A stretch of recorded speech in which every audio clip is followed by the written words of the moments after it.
예. 오늘 호산나 찬양대가 성령이 저의 마음을 따뜻하게 하고 우리 안에 두려움을 다 사라지게 하는 놀라운 찬양인 줄을 믿습니다. 오늘 성령님께서 그 따스한 손길로 여러분의 가정과 또 우리 교회를 인도해 주시기를 주님의 이름으로 축원합니다. 한 사람의 위대한 변호에는요, 반드시 보이지 않은 한 사람이 있다고 해요. 변화는요, 갑자기 하늘에서 땅으로 뚝 떨어지는 기적이 아닙니다. 보이지 않지만 한 사람의 변화를 위해서 뒤에서 묵묵히 기도하고 격려하고 위로를 준 사람이 반드시 있습니다. 여러분에게 그 한 사람은 누구세요? 한 사람? 우리 헬런 켈러는 그 뒤에는 이름을 갑자기 제가 까먹었어요. 선 설리반 선생님이 있었고요. 그 다음에 넬슨 만델라 뒤에는 그의 아내 알버트 게르바가 있었습니다. 그리고 마리 큐리 아시죠? 마리 큐리가 있기까지는 그녀의 연구와 또 발견을 끊임없이 지지하고 격려해준 그의 남편 피에르 꾀리가 있었습니다. 그리고 마틴 루터 주니어가 이기까지는 누가 있었을까요? 그에서 끊임없이 그의 열정과 흑인 인권에 대한 사랑을 끊임없이 용기 주었던 그의 아버지 마틴 루터 킹 시니어가 있습니다. 사울의 위대한 변호에는 누가 있었을까요? 우리 지난 시간에 아나니아가 순종해서 그에게 안수를 주자 그 하나님의 놀라운 음성이 함께 컨펌 되었을 때 사도 바울이 진정으로 변호의 길을 간 것을 우리는 알 수 있습니다. 그러나 우리가 아는 그 사울이 진정한 바울이 되어서 이 전 세계의 복음을 증거할 수 있도록 끊임없이 그 뒤에서 위로하고 격려해 준 사람이 있습니다. 바로 바나바이죠. 그래서 많은 학자들과 사람들은 이 바나바가 없었다면 이 사울이 할 수 있는 그 위대한 변화와 또 기독교에서 한 그 수많은 선교는 불가능했을 것으로 생각합니다. 이것은 사울과 바나바의 관계뿐만이 아니라요, 정말 하나님의 나라에 위대하게 붙들리며 사용당했던 모든 사람들의 뒤에는 반드시 바나바와 같은 성령의 사람들이 있었습니다. 이것이 인간적인 위인 있잖아요. 뭐 마틴 루터 킹이나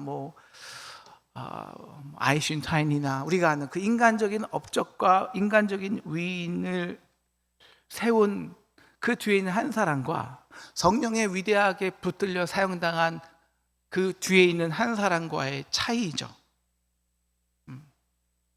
그 차이는 인간적인 관심과 사랑과 정의 때문이 아닙니다.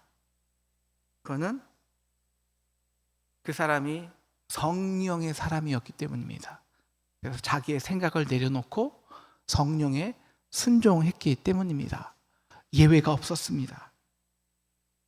그래서 나의 도움이 아니라, 우리의 노력이 아니라 그 사람이 온전히 성령에 붙들림 받아서 그 사람의 한계를 뛰어넘어서 놀라운 하나님의 역사를 체험하고 그리고 이루었다는 것이에요. 여러분, 가장 위대한 변화가 뭘까요? 위대한 것을 발견하고 위대한 운동을 벌이고 업적을 세우는 것도 큰 변화입니다.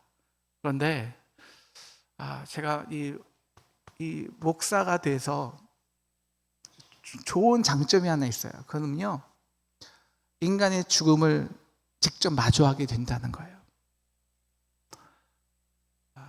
정말 위대한 인물이나 수많은 업적을 쌓은 사람들이나 마지막 죽음의 때가 될 때 정말 그 인생을 송두리째 변화시키는 하나의 변화가 있습니다. 우리가 죽음에서 생명으로 변화될 수 있냐는 거예요. 결국 그 변화 하나 달렸습니다. 우리는 그 변화 앞으로 가고 있어요. 거부할 수 없는, 우리 인생이 내가 얼마나 많은 명예와 성공과 업적을 남겼든 전혀 상관없이 실패자가 되냐 승리자가 되냐, 이 딱 한 순간입니다. 그런데 그 위대한 변화, 죽음에서 생명으로 변화시키는 그 놀라운 구원의 변화의 주에는 반드시 그 영혼을 위해서 기도하고 중보하고 성령에 순종했던 한 사람이 반드시 있었다는 것입니다. 사랑하는 상동 성도 여러분, 오늘 이 바나바와 같은 그 한 사람이 저와 여러분이 되기를 주님의 이름으로 축원합니다. 그래서 우리 사랑하는 자녀를 위해, 남편을 위해, 또 아내를 위해, 또 참 생명을 얻고 싶어서 우리 교회에 오는 그 한 영혼을 위해 우리가 진정 바나바와 같은 성령의 사람이 되기를 주님의 이름으로 축원합니다. 바나바는요, 개역 한글에서는 권위자, 좀 위로의 능력이 있는 사람이고, 또한 표준 새 번역에서는 위로자의 아들이라고 번역되어 있습니다. 진정한 위로자라는 것이죠. 이 진정한 위로는요, 인간적인 위로는 사실 얼마 안 가요. 다 인간적인 위로할 때 그 사람이 말하는 계산과 생각이 우리는 이미 다 있거든요. 그것을 뛰어넘어야 되는데, 그래서 정말 어메이징 그레이스가 되어야 우리에게 은혜가 되는데, 이거는 성령에 순종할 때만 가능합니다. 그래서 그가 성령에 순종해서 그의 온 재물을 그의 공동체 가난한 자들을 위해 섬겼죠. 이거는 성령에 충만하기에 가능한 것이었거든요. 사도 바울의 변화는요, 정말 극적이었어요. 그는 예루살렘을 핍박하고 심지어 스데반을 도로 죽이는 그 배후에 모의한 배후의 세력입니다. 그리고 그걸 당연히 여겼어요. 9장 2절을 보면 예수 믿는 자는 남녀를 불문하고 감옥에 가두고 죽이려 했습니다. 그 당시 유대 사회에서요, 여자를 감옥에 가둔다는 것은요, 정말 악한 일 중에 악한 일이었습니다. 1절, 특히 그는 주의 제자들에 대해서 위협과 살기가 등등합니다.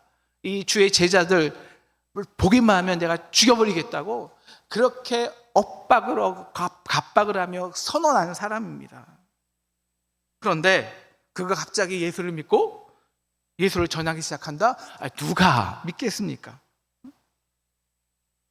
아마 사울이 예수를 믿는 것은 위장하여 우리 교회 내부로 침투하여서 이 주를 믿는 제자들을 일망타진하기 위한 교묘한 작전일 것이다. 여러분, 이 말이 훨씬 더 설득력이 교회 안에 있었습니다. 그래서 오늘 21절을 보면 사울이 예수님을 전파한다고 하니까 듣는 사람이 다 놀라 말하며, 이 사람이 예루살렘에서 이 일을 부르는 사람을 멸하려면 멸하려던 자가 아니냐, 여기 온 것도 그들을 결박하여 제사장들에게 끌고 가려 함이 아니냐 반문했던 것입니다. 그리고 23절에 보니까 여러 날이 지났습니다. 여러분, 이 여러 날이 얼마일까요? 일주일일까요? 열흘일까요? 한 달일까요? 1년일까요? 여러분, 갈라디아서 1장의 말씀을 우리가 유추해 보면 이 여러 날은 3년이었어요.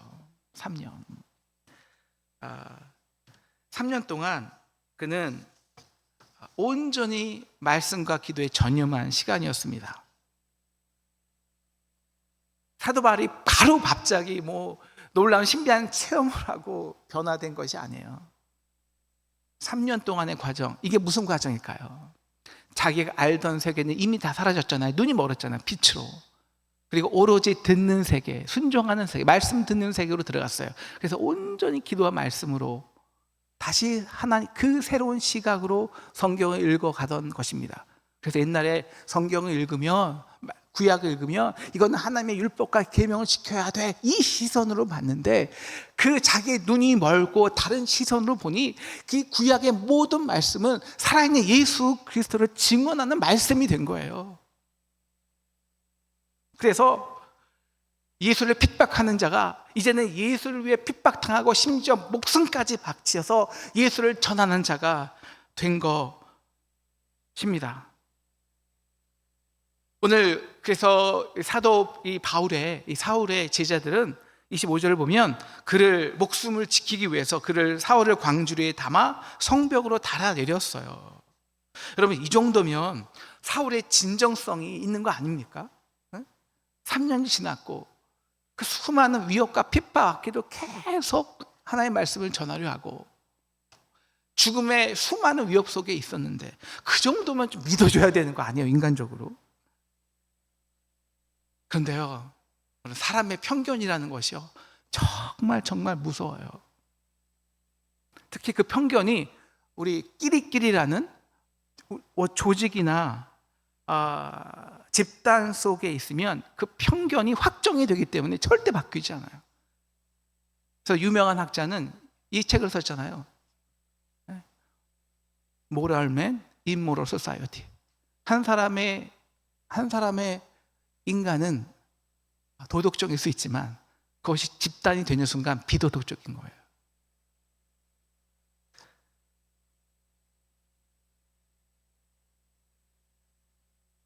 사도 바울은 26절을 보시면 이 정도면 나의 진정성이 소통되지 않았을까? 그래서 예루살렘 교회에 연락을 합니다. 제가 이제 과거를 진심으로 회개하고 이제 여러분과 예루살렘 교회 제자들과 영적 교제를 하고 싶어요. 그런데 이게 26절이거든요. 그런데 어떻게 되었을까요? 거부당합니다. 그가 제자됨을 믿지 아니하니, 아니 3년이 지났고 예수를 전하다가 여러 번 순교당할 뻔했는데도 믿지를 않아요. 여러분, 바울이 얼마나 속으로 상처났을까요? 바로 이때요. 누가 등장하냐? 바로 위로의 사람 바나바입니다. 이 17절을 보면 바나바가 사울을 데리고 이 예루살렘 교회에 가요. 그래서 그가 어떻게 주를 만났으며 그에게 주가 말씀하셨으며 그가 다메섹에서 어떻게 진정성을 가지고 예수를 증거하였는지를 전했습니다.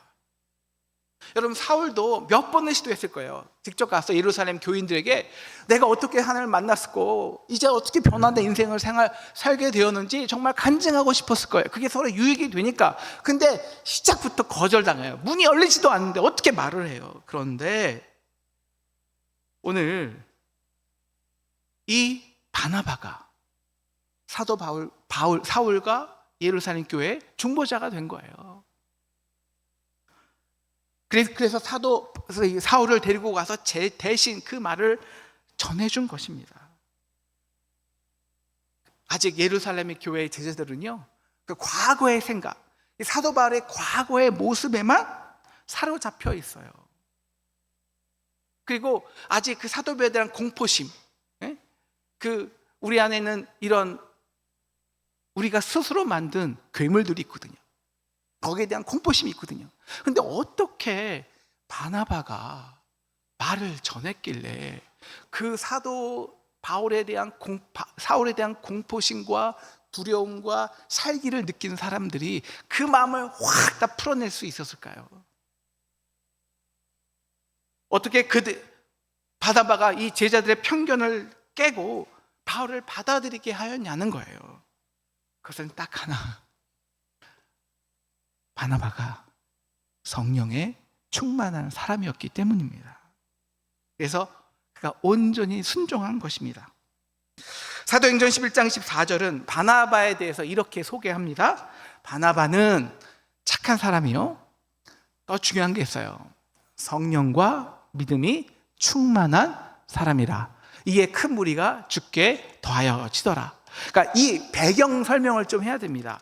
그러니까 왜 우리가 스데반이 죽였을 때 핍박당하고 온 예루살렘 교회 성도가 흩어졌잖아요. 그래서 흩어진 성도 중에 몇 명이 안디옥 가서 이방인들, 헬라인들에게 복음을 전한 거예요. 그런데 이방인들이, 헬라인들이, 그 다신만 믿건 이 사람들이 정말 그리스도를 영접하고 복음으로 변화되기 시작하는 거예요. 이게 정말 가능해? 말도 안 돼. 이런 이방인들이 예수를 믿을 수가 없어. 막 교회 안에서 분란이 일어나니까, 야, 그러면 바나바를 보내보자. 왜? 바나바는 성령이 충만한 사람이니까. 왜 그를 보내냐면 그는 자기 생각에, 자기 편견에 사로잡히지 않을 거야. 그래서 이게 정말 우리의 생각대로, 우리의 기존의 세계, 우리의 인식대로 절대 이방인들은 변화되지 않는 것이 맞는지, 정말 우리의 그 생각을 깨고 정말 하나님께서 역사하셔서 정말 이방인들에게도 하나님의 성령을 부어줄 수 있는지, 우리 가서 바나바를 보내보면 바나바는 성령에 충만한 사람이기 때문에 자기 생각에 사로잡히지 않을 거야. 그래서 바나바를 보냈다는 것입니다. 즉 바나바는 성령의 역사를 민감히 보고 들을 수 있는 성령에 순종하는 사람이라고 인정한 것입니다. 이게 성령에 충만한 사람의 모습입니다. 우리의 기준으로 현재의 체제를 중심으로 사람을 판단하지 않습니다. 성령의 역사는 늘 우리의 생각과 기준과 과거와 우리의 방식을, 그 체제를 넘어서 역사하시기 때문입니다. 그래서 성령 충만한 자는요, 결코 먼저 판단하지 않습니다. 대신 먼저 하는 것이 있습니다. 먼저 그에게 다가갑니다. 이게 바나바예요. 이게 성령의 사람입니다. 그래서 뭘 하냐? 인사하는 것입니다. 우리 지난 1월달 하근수 감독님께서 우리 부흥회 인도할 때 딱 한 말씀 하셨어요. 성령의 사람은 인사를 먼저 하는 사람이다. 먼저 다가가는 사람이다. 사람을 가리지 않기 때문입니다. 왜? 성령이 어떻게 역사할 줄 우리는 전혀 모르기 때문이다. 그래서 먼저 다가가고 먼저 인사하라. 그래서 바나바가요, 이 예루살렘 교회 제자들에게 아픔과 상처를 당한 사울에게 먼저 다가가서요, 인사하는 거예요. 사울 씨 잘 있었어요? 네. 유대인의 장신이 죽이기에 혈안이 되었다는 소식을 들었어요. 어떻게, 얼마나 힘드세요? 근데 이게 어떻게 된 겁니까? 다가가서 질문합니다. 따뜻하게 위로해요. 그리고 한 것이 있습니다. 그래서 먼저 그 사람의 말을 온전히 듣는 것입니다. 듣는 것. 여러분, 놀라운 변화는 누군가가 열린 마음으로 다가감으로 시작합니다. 그럼 사울도 다시 그 마음문이 열리지 않겠어요?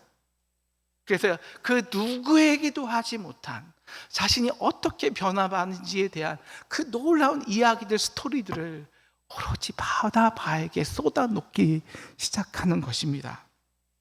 그래서 내가 어떻게 예수 그리스도를 만났고, 아나니아를 통해서 그 만남이 어떻게 컨펌되었고, 내가 3년 동안 이 하나님의 말씀을 다시 읽었을 때 그 성령의 능력이 나로 하여금 어떻게 예수 그리스도를 인격적으로 알게 되었고, 그 사도 바울의 말을 온전히 듣는 순간 바나바는 그 들음으로 해서 이 사울이라는 사람은 언제나 우리를 죽이려는 사람이잖아 라는 편견을 넘어 공포심을 갖고 있는 예루살렘 성도들, 제자들에게 사울을 온전히 인도한 거예요. 받아들이게 한 것입니다. 여러분, 우리가 새로운 새신자가 우리 교회에 왔을 때도 마찬가지입니다. 왜냐면 솔직히 우리 마음에 이런 마음이 있죠. 저 사람 누구야? 우리 마음에 이미 불안함이 깔려 있어요. 혹시 저들이 우리의 편안함을 깨러오는 것은 아닐까? 우리끼리도 이미 좋은데. 그래서 우리는 다가가지 않아요. 교제하려고 하지 않아요. 그러므로 밀어내요. 거절해요. 말을 안 해도. 그런데 성령의 사람은요, 사람을 제한할 수가 없어요. 미리 판단할 수가 없어요. 우리 교회에 꼭 필요해서 하나님 보내준 사람일 수 있잖아요. 아니면 지금 정말 죽음을 생각하고 있는데 정말 생명이 필요해서, 복음이 필요해서 하나님이 우리 교회에 보내준 사람일 수도 있잖아요. 이 새 역사를 인정하는 거예요. 그래서 먼저 다가가서 인사하는 것입니다. 그리고 그 사람의 이야기를 온전히 먼저 듣는 것입니다. 그리고 공동체에 그 사람이 거부감 없이 받아들이도록 섬겨주는 것입니다. 우리 지난주 사도 바울의 변화를 봤어요. 어떻게 변화됩니까? 먼저 보는 세계가 사라져요. 그 빛이 나는 순간 우리 눈으로 보고 판단하고 이해하는 세계는 이미 무너져요. 그리고 소리가 있어요. 이제 말씀에 듣는 사람이 되는 거예요. 듣고 순종하는 사람이 되는 거예요. 이게 변화의 과정입니다. 이것이 성령의 사람입니다. 사랑하는 상동 성도 여러분, 우리의 자녀가 또 우리의 다음 세대가, 우리의 부모와 형제들이, 아니 우리의 성도들이, 우리 상동교회가, 아니 내가 진정 변화되기를 원하십니까? 우리의 자녀들이 마르고 자녀들의 상한 심령이 시냇가에 심긴 나무처럼 생명력 가득하기를 원하십니까? 우리가 죽음에서 생명으로 변화되기를 원하십니까? 그럼 누구부터 변화되어야 될까요? 누구부터 변화되어야 될까요? 바로 그들을 보는 우리의 시선입니다. 우리의 시선.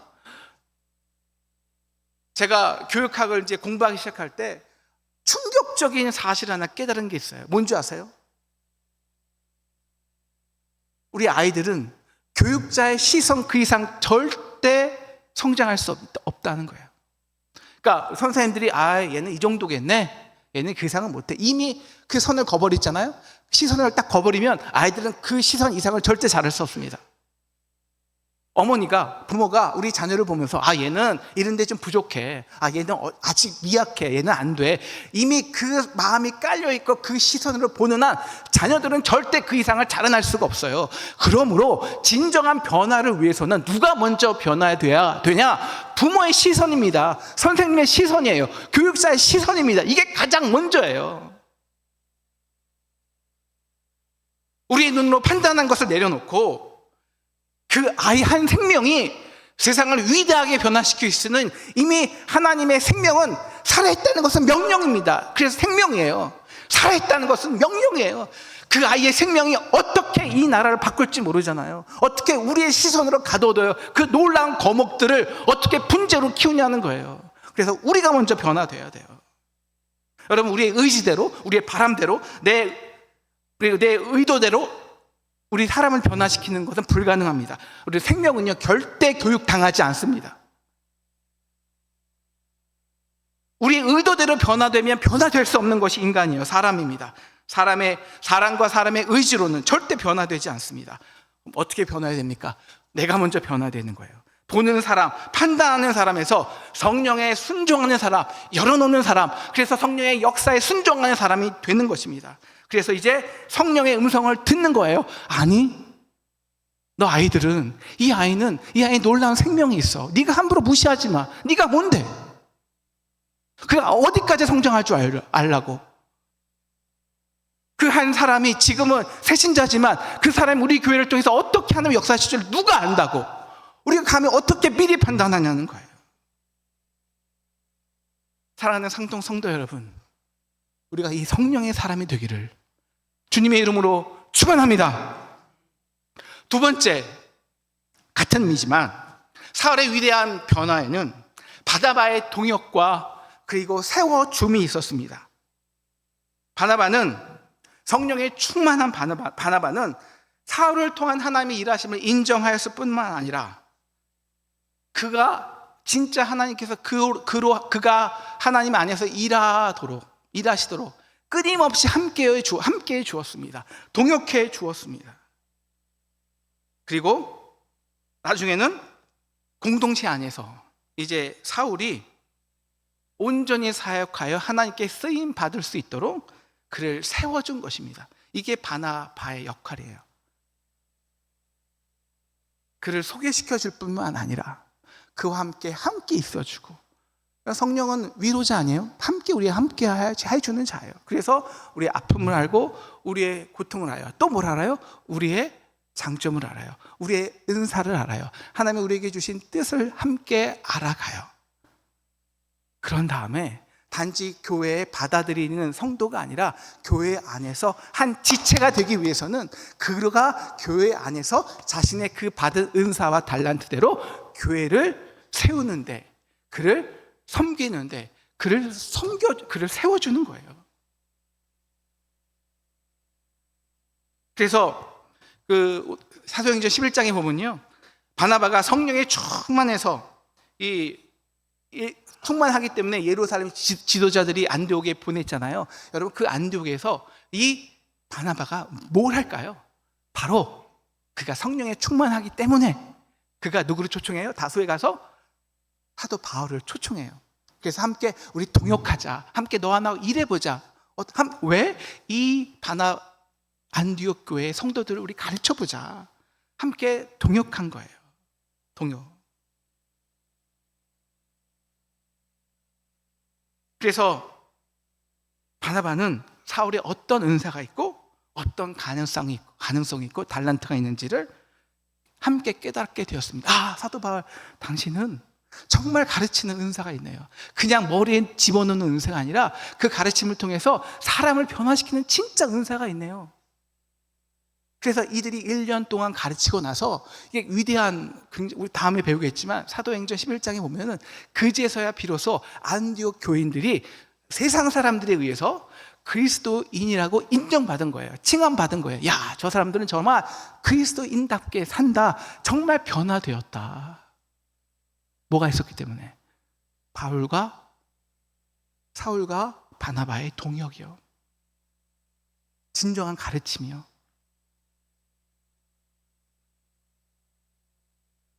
그리고 이 가르침의 그 동역으로 끝나지 않습니다. 앞으로 이 바나바는요, 사울이 13장부터예요. 이제 바울이 돼요. 사울이 바울이 된다는 거는 이름이 바뀐 거예요. 이제 헬라식으로 어떻게 이방인들을 위해서 자신의 온 몸을 들이도록, 그래서 세계의 선교의 그 길을 바나바가 열어주었습니다. 같이. 여러분, 우리에게 인간적으로 우리가 참 힘든 게 있어요. 내가 인도한 사람이, 내가 섬겨준 사람이 갑자기 교회에서 막 인정받게 돼. 야, 이 사람 이것도 잘하네. 와, 이것도 능력이네. 막 교회 갑자기 중심이 돼서 막 그 사람으로 인해서 놀라운 일들이 일어나. 그러면 우리의 마음이 솔직히 어떨까요? 솔직히 조금? 아니, 많이 질투심이 나겠죠. 아니, 저 사람이 왜 갑자기 교회 중심이 돼? 왜? 기분 나쁠 거예요. 이거는 모든 인간하면 동일해요. 이것을 극복하기는 참 힘들어요. 그래서 성령의 사람이라는 거예요. 성령의 사람, 성령에 순종했다는 거예요. 그래서 내 마음에 하나님이 내가 아닌 다른 사람의 세워짐을 더 기쁘게 하셨다. 이거는 하나님이 하실 수밖에 없는 거예요. 하나님이. 이것이 교회 안에 바나바의 역할입니다. 사울의 위대한 변화에는